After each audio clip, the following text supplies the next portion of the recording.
বিসমিল্লাহির রহমানির রহিম। জাতীয় বিশ্ববিদ্যালয়ে অধ্যয়নরত অনার্স ফোর্থ ইয়ারের টেনসর অ্যানালাইসিসের একটি গুরুত্বপূর্ণ অঙ্ক সমাধান করব। সেটি হলো আয়তাকার কার্তেশীয় স্থানাঙ্কে কোনো কোভেরিয়েন্ট টেনসরের অংশসমূহ এত, গোলীয় স্থানাঙ্কে এর কোভেরিয়েন্ট অংশসমূহ বের করতে হবে। তো আমরা এই অঙ্কটি যেভাবে সহজেই সমাধান করতে পারি, প্রথমে আমরা লিখব, আমরা জানি আয়তাকার স্থানাঙ্ক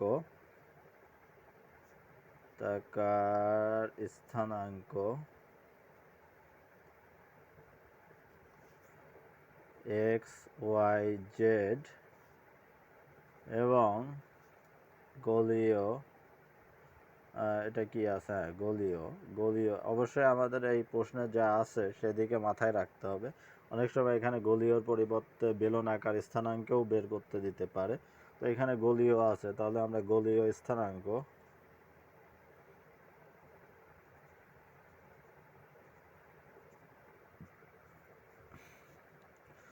গোলীয় স্থানাঙ্কগুলো কি কি আমরা যদি একটু মনে করি তাহলে আমরা এখানে লিখে নিতে পারি। এক্স ইকুয়ালটা আমরা জানি আয়তাকার স্থানাঙ্ক এবং গোলীয় স্থানাঙ্কের মধ্যে যে সম্পর্ক সেটা হলো x equal two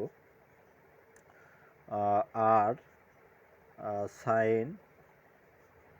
sign theta cos psi. তো এখানে আমরা যে গোলীয় স্থানাঙ্কগুলো দেখতে পাচ্ছি, আর থিটা এবং সাই হচ্ছে গোলীয় স্থানাঙ্ক, আর থিটা এবং সাই। তাহলে আমরা এবার দেখতে পারি আয়তাকার স্থানাঙ্ক এত এবং গোলীয় স্থানাঙ্ক এত হলে, এবং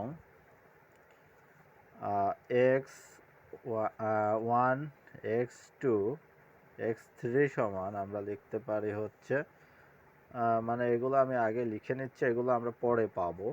তো x one, x two, x three সমান আমরা লিখতে পারি হলো x comma y comma z এবং x bar comma x bar one, x bar two, x bar three সমান আমরা পাবো এই আর থিটা এবং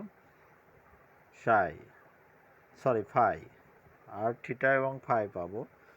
তো এটা আমরা লিখে নিলাম।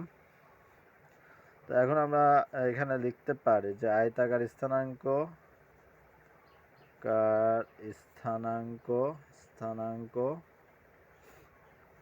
এবং গোলীয় স্থানাঙ্কের মধ্যে সম্পর্ক হলো x equal to r sine theta cos phi.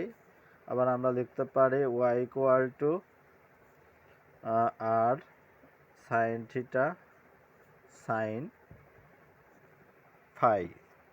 বা জেড ইকুয়াল টু লিখতে পারি আর কস থিটা। তো এইগুলো আমাদের একটু মনে রাখতে হবে। এখন আমরা এখানে লিখতে পারি, আমাদের এগুলো পরে আসবে সূত্র করার সময়। তো এ ওয়ান সমান আমাদের যে মানগুলো দেওয়া আছে আয়তাকার স্থানাঙ্ক এক্স ওয়াই, তো এটাকে আমরা এ ওয়ান ধরে নিলাম। এখন এক্স ওয়াই এর যে মানটা আছে এক্স এবং ওয়াই এর, সেটা এখানে আমরা বসাবো sign theta cos phi r square দিয়ে দিলাম, আর হচ্ছে এখানে আসবে সাইন থিটা সাইন সাই। তার মানে এখানে আমরা দেখতে পাচ্ছি যে সাইন থিটা দুটো আছে, এভাবে আমরা লিখলাম। জাস্ট এবার টু সমান আমরা লিখব এই অংশটুকু 2y মাইনাস জেড স্কোয়ার। তো 2y এর ভ্যালু আছে আমাদের আর সাইন থিটা সাইন সাই মাইনাস জেড এর ভ্যালু আছে আর স্কোয়ার কজ স্কোয়ার থিটা। তো এখন আমরা এ কিউব সমান আমরা লিখব, এ থ্রি সমান আমরা লিখব। তো এ থ্রি সমান আমাদের মান আছে হচ্ছে এক্স জেড। তো এখন আমরা এক্স জেড নেব আর সাইন থিটা কস সাই এবং জেড এর ভ্যালু হলো আর কস থিটা। এখান থেকে আমরা লিখতে পারি r sine theta cos theta cos psi. তো আমাদের মোটামুটি মানগুলো বের করে নেওয়া শেষ। এখন আমরা নেব হলো একটি কোভ্যারিয়েন্ট টেনশন নেব এক মাত্রার। এখন আমরা ধরি AI হলো একটি এক মাত্রার কোভ্যারিয়েন্ট অ্যান্ড টেন্সর।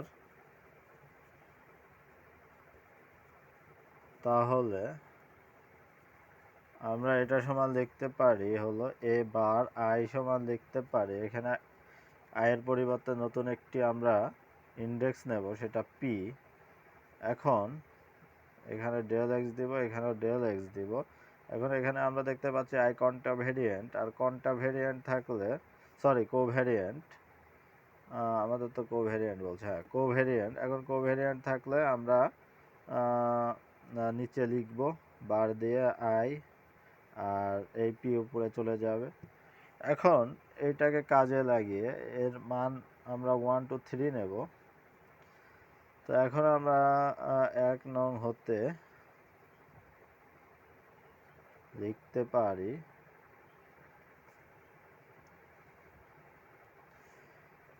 I এর মান নেব 1, তারপরে I এর মান যদি 1 নেই তাহলে আমরা p এর মান নেব 1,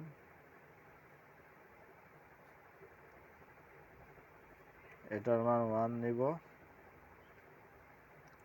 p এর মান 1, তারপরে x2।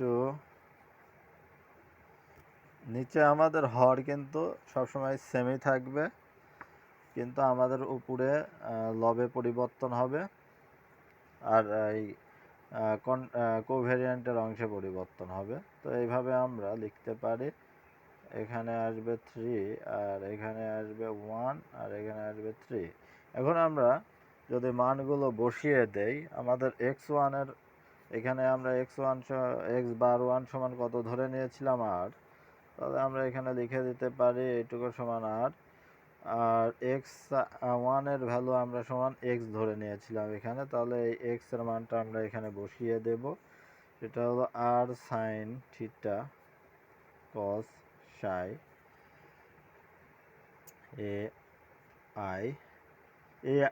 a1 এর মানটা আমরা একবারে লাস্টে বসাবো, কারণ অনেক সময় যে জিনিসটা হয় যে আমরা a1 এর মানটা যখন এখানে বসিয়ে দেব তখন মনে হবে যে ডেল আর এর সাথে মনে হয় a1 এর যে মানটা আছে সেটাকেও অন্তরীকরণ করতে হবে, কিন্তু না, a1 এর যে মানগুলো আছে সেগুলো সব কনস্ট্যান্ট, এজন্য এটা আমরা পরে লিখব।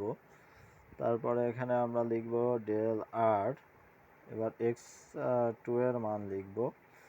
x2 সমান আমরা y জানি, তাহলে y এর মান আমরা কত, r sine theta sine phi a2 plus, তারপরে আমরা এখানে ডেল আর লিখতে পারি। এখন x³ এর মান মানে y এর z এর মান আমরা এখানে লিখব আর cos থিটা, আর এখানে আমরা পাচ্ছি হলো a3। তো এখন যদি আমরা এটাকে অন্তরীকরণ করি তাহলে এই আর এর সাপেক্ষে করলে আর বাদ চলে যাবে, তাহলে sine theta cos phi into a1 এর ভ্যালু আমাদের কত, জাস্ট এই মানটা আমরা বসিয়ে দেব, r square sine square theta cos phi sine phi. অনুরূপভাবে আমরা পর্যায়ক্রমে মানগুলো শুধু বসিয়ে দিব। এখানে সাইন থিটা আসবে, সাইন ফাই আসবে, আর a2 এর ভ্যালু আসবে কত আমাদের 2r sine theta sine phi minus r square cos square theta, তারপরে আমাদের আসবে হলো প্লাস কস থিটা, আর কস থিটার সাথে গুণ হচ্ছে a3, তাহলে r sine theta cos theta sorry, এই মানটা আমাদের এখানে একটু মিস্টেক হয়েছে, আর স্কোয়ার হবে, এ আর r square sine theta cos theta cos, তাহলে r square sine theta cos phi. তো এখন আমরা জাস্ট এ ওয়ানের এই ওয়ানের মানটা নিলাম, এবার আমরা A2 এর ভ্যালুটা নেব। তো A2 এর ভ্যালু হচ্ছে আমরা যখন করব তখন মানে এই সূত্রকে যদি আমরা লক্ষ্য করি, শুধু আমরা হরের মান এখানে চেঞ্জ করব আর উপরে যা ছিল তাই বসিয়ে দেব। এখানে শুধু 2 হবে আর যা ছিল তাই, জাস্ট 2 যা ছিল তাই হবে।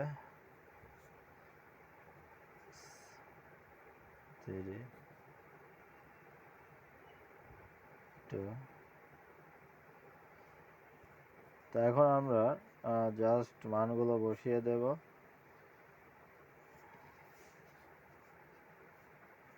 সাইন থিটা এখানে শুধু স্কোয়ারের পরিবর্তে এখানে চলে আসবে হলো থিটা। তাহলে আগের অংশে আমরা যা লিখছি তাই লিখে দেব মানগুলো, কস ফাই প্লাস শুধু থিটা আসবে, জাস্ট এখানে আসবে হলো r sine theta sine phi A2, শুধু আর এর জায়গায় থিটা বসিয়ে দিচ্ছি, আর কস থিটা A3। এখানে কিন্তু একটু মিস্টেক হয়েছে, এখানে A1 হবে, এখানে A2 হবে, এখানে A3 হবে। এখন আমরা যদি এখানে থিটা হিসাবে অন্তরীকরণ করি তাহলে আর কনস্ট্যান্ট, আর সাইন থিটাকে করলে হয় হচ্ছে কস থিটা, আর কস ফাইকেও করা যাবে না, এটাকে আমরা যা ছিল তাই রাখবো।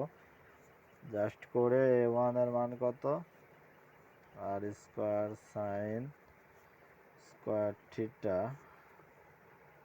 কস ফাই, তারপরে আসবে হচ্ছে সাইন ফাই। তো A1 এর মান আমরা বসিয়ে দিলাম। এখন আমরা আবার এটাকে যদি করি তাহলে এখানে পাবো আর সাইন থিটার পরিবর্তে পাবো cos theta sine phi. A2 এর ভ্যালু কত, just 2 r sine theta sine phi minus r square square theta. এখন আমরা জাস্ট এটার মান বের করে নেব। তাহলে কস থিটাকে যদি আমরা থিটা হিসাবে অন্তরীকরণ করি তাহলে পাবো মাইনাস আর সাইন থিটা, আর A3 এর মান পাবো হলো r square sine theta cos phi. তো আমরা A2 এর মানও বের করে ফেললাম, এবার A2 এর মান, এবার A3 এর মান আমরা বের করব। তো এটা বের করার জন্য আমাদের পরের পেজে যেতে হবে।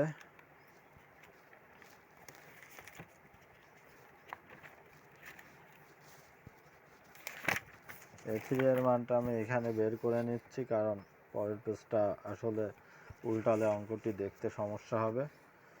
তো এখন আমরা A2 এর মান বের করলাম, এবার A3 এর সূত্রটি আমরা বসাবো এখানে।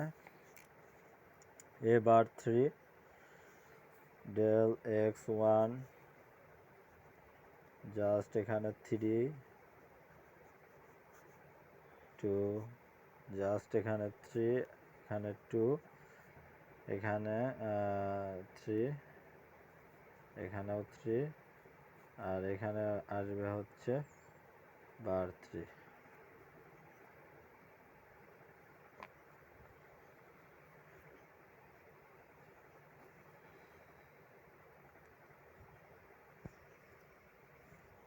এখন আমরা এক্স বার 3 সমান কত, 5,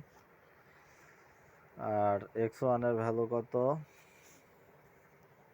আর sine theta cos phi A1 plus del phi x2 এর মান হচ্ছে r sine theta sine phi into a2